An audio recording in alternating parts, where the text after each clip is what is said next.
සංත ලියනාරච්චි ශ්‍රී ලංකා වාණිජ්‍ය මණ්ඩලයේ සුද්‍රහ කුඩා ව්‍යාපාරිකයින්ගේ මාධ්‍ය ප්‍රකාශක නිදහසින් පසු ඇති වූ දරුණු ආර්ථික අර්බුදයෙන් මෙරට පවුල් වලින් 22%ක් ණයබරින් මිරිකෙනවා. ඔබ දන්නා මෙයින් 31%ක් ණය පවුල් දේපල උගස් කිරීම හේතුවෙන් සම්පූර්ණ අසරණ වෙලා තියෙනවා. පවුල් 31%ක් මම නෙමෙයි කියන්නේ මේ ගිය සතියේ ජනසංඛ්‍යා සංඛ්‍යාලේඛන දෙපාර්තමේන්තුව.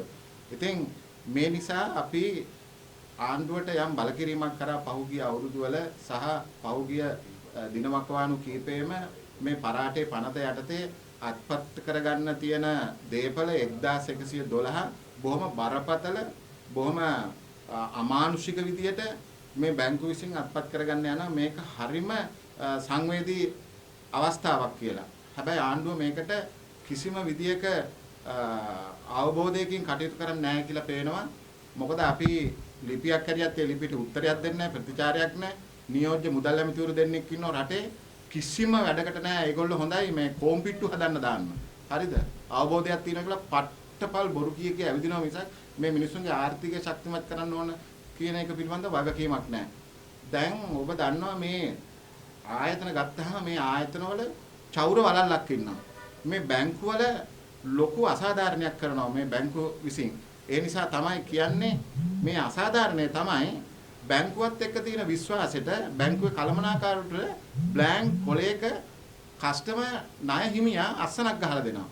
ඒ අස්සන අනුව මේගොල්ලෝ වරින් වර ඒ ලිපි ශීර්ෂයන් යටතේ කූට ලේඛන සකස් කරනවා අර අස්සනට උඩින්. මේක සම්පූර්ණ අසාධාරණයක්. මම මහනුවර දිස්ත්‍රික්කයේ සංචාරය කරපු ව්‍යාපාරිකයන්ට වැඩි පිරිසකට මේක කරලා තියෙනවා. මම ඒ නිසා තමයි කියන්නේ අධිකරණය පිහිටපතනවා කියලා. හැබැයි දැන් මේ පෞද්ගලික බැංකු කියා ගන්නා මේ අය මේ බැංකු වලට දැන් හරි අමුතු විදිහේ තනතුරු දීලා තියෙනවා.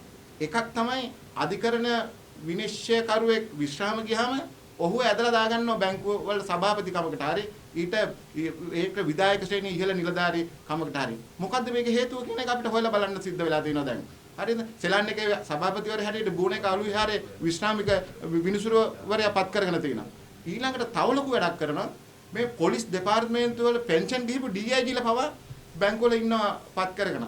ආමිකේ ජෙනරල්ලා බ්‍රිගේඩියර්ලා හිටම් පත් කරගෙන ඉන්නවා. ඇයි මේ? නීතියෙන් අපි පොලිසියක පැමිණිල්ලක් දැම්මොත් ඒ පැමිණිල්ලට බාධා කරන්න තමයි මේ මිනිස්සු ඉන්නේ. වෙන මොකටක් නෑ. හැබැයි මේව කරලා අහුවෙන්න එපා. පහුගිය සති දෙකකට කලින් එක්තරා බැංකුවකින් කොල්ලුපිටියේ මගේ ව්‍යාපාරිකයෙක්ගේ ළමයේ තමන්ගේ කාර් එකෙන් අරන් ගිහිල්ලා ජාත්‍යන්තර පාසලට දාන්න හදනකොටම මේ බැංකුවෙන් ගිහිල්ලා මේ කාර් එක පවර ගත්තා. බලෙන් අත්පත් කරගත්තා. අර පාසල් යන දරුවා බස්සලා ඒ දරුවාගේ මානසිකත්වය බොහොම අඩු මට්ටමකට වැටිලා හරි ප්‍රශ්නයක් ඇති වුණා. ගිහිල්ලා දැම්ම පොලිසිය ඇන්ට්‍රියක්. මම කිව්වා දාන්න කියලා. හැබැයි ඒ දැම්මට පස්සේ පොලිසිය ඇන්ට්‍රි විභාගයට ආවේ නැහැ මේ බැංකුවේ නිලධාරියා. මේගොල්ලන්ට මේ වගේ තත්ත්වයක් ඒගොල්ලන්ට තියෙද්දි සාමාන්‍ය මිනිහට විතරද නීතිය තියෙන්නේ. පස්සේ උසාවියට ගෙන්නුවා. උසාවියේදී මෙයා සමාවිල්ලුවා. නමුත් උසාවියේ විනිසුරුතුමිය මොහුට කිව්වා අදාළ පොලිසියට යන්න කියලා. දැන් හෙට යනවන්න පොලිසියට. හෙට යනවා කටුඋත්තරේද. මෙන්න මෙහෙම ත්‍රාඩ විදියට තමයි මේ බැංකුවල මිනිස්සු වැඩ කරන්නේ.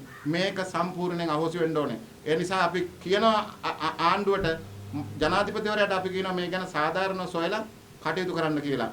මොකද මේ ප්‍රශ්නවලදී හරි අසරණතාවයකටපත් වෙලා තියෙන්නේ මේ අපේ ව්‍යාපාරිකයා සහ ව්‍යවසායකයා. ඒ නිසා ආණ්ඩුව ඒ පැත්ත බලන්න ඕනේ. අනිත් පැත්ත තමයි දැන් පෙරේද වෙනකොට ලංකාවේ කටුනායක නිදහස් වෙළඳ කලාපේ නෙස්ට් කියන ගාමන්ට් ෆැක්ටරි එක වැහුවා. සේවකෝ 1400ක් එළියට දාලා. හැබැයි කම්කරු නීතිය පනත යටතේ කටයුතු කරලා නෙමෙයි මේ කර්මාන්තශාලා වැහුවේ. හරිද? UK බේස් වෙච්ච කම්පැනි එකක්. හරි. හැබැයි දැන් ආණ්ඩුව මොකද්ද කියන්නේ කර්මාන්ත ඇමති පාර්ලිමේන්තුවේ? අරිනේව ගැන කතා කරන්නේ නැහැ, වාහනේව ගැන කතා කරන්න කියලා. අරිනේව ගැන කතා කරන්න ඕනේ හඳුන්නේ නැති. වාහනේක ගැන තමයි කතා කරන්න ඕනේ. 1400 ගේ රැකියාව විරකියාව බවට පත් වෙනවා කියන්නේ පවුල් කී දහහක්ද? මේවා ටිකක් ඔලුවට ගන්න නිකන් පිස්සු වගේ පාර්ලිමේන්තුව ඇතුලේ කතා කරන්න එපා. හැබැයි ඔයගොල්ලෝ පෝෂණය කරේ කවුද?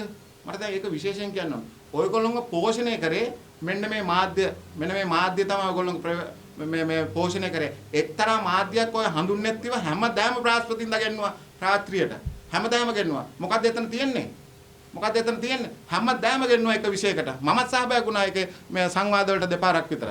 හරිද? මේවා තමයි කරන්නේ. රැයල් වෙනකන් බොරු නට මිනිස්සු ප්‍රොමෝෂන් කරනවා. මේ නාලිකාවට මොකද්ද කියන්නේ?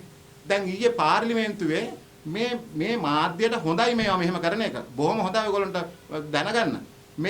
එක නාලිකාවකට නමක් පට බැඳලා තියෙනවා නයි නාලිකාව කියලා.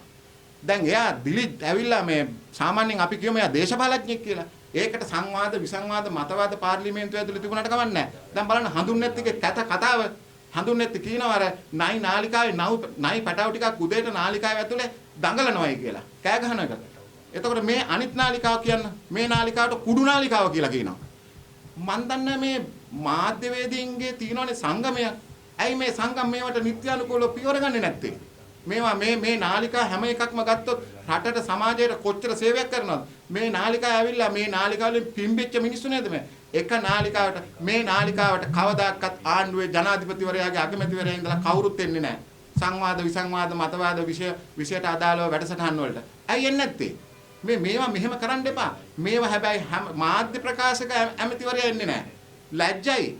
මේ මාධ්‍ය වල මොන හරි ප්‍රශ්නයක් තියෙනවා නම් ඒවා විසඳ ගන්න. රටේ මේ වගේ දේවල් කරන්න එපා.